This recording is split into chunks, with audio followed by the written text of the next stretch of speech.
Pakistan's Finance Bill 2026 has cleared another parliamentary hurdle, but not without pushback. The National Assembly Standing Committee on Finance and Revenue has questioned the government's claim that it is providing meaningful relief to the salaried middle class, while also rejecting a key proposal that would have allowed tax authorities access to taxpayers' bank account data. The committee, chaired by MNA Naveed Qamar, reviewed several budget proposals before finalizing its recommendations with the National Assembly. The Senate committee has already sent its own recommendation. One of the sharpest debates was over the salaried class, which remains one of the easiest tax bases for the government to collect from. PPP lawmaker Sharmila Faruqi said the proposed 11% tax on monthly salaries between 100,000 rupees and 200,000 rupees was too high, calling for deeper relief for middle-income earners. She pointed out that salary taxpayers contributed around 600 billion rupees this year, while the proposed relief amounted to only 50 billion rupees. Other lawmakers also said the relief was too limited, especially at a time when inflation and indirect taxes continue to squeeze household budgets. Finance Minister Mohammad Aurangzeb defended the government's position, saying the reduction in super tax would also benefit salaried taxpayers and that public feedback had been positive. But lawmakers remained divided, with some suggesting higher taxes on wealthier segments to create room for more relief. The committee also debated whether 18% sales tax on food items was appropriate in a country where food inflation remains a major concern. Another major flashpoint was the Federal Board of Revenue's proposal to access bank account data from scheduled banks. FBR officials argued that the move would help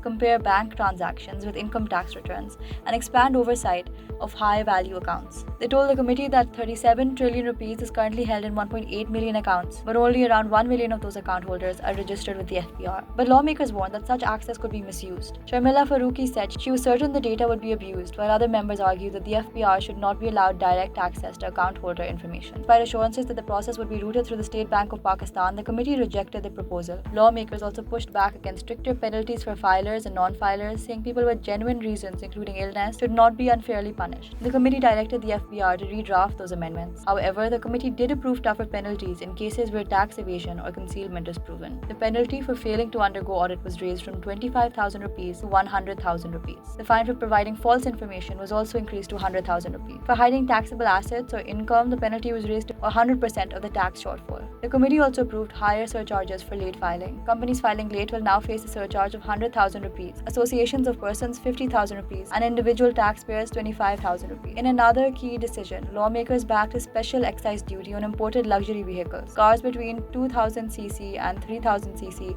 will face a 40% duty, while vehicles above 3000cc will be taxed at 41%. The committee also approved a new uniform tax structure for goods and services, raising the levy on most sectors to 7%. Transport, courier, security, hotel, advertising, engineering, warehousing, telecom, travel, and several other services will fall under this rate. IT and IT-enabled services will remain taxed at 4%, but professionals such as doctors, lawyers, architects, and accountants, along with independent software engineers and developers, will face a 15% rate. The recommendations now go to the National Assembly, where the broader fight over Pakistan's tax burden continues. For more on this, read the Dawn story linked below.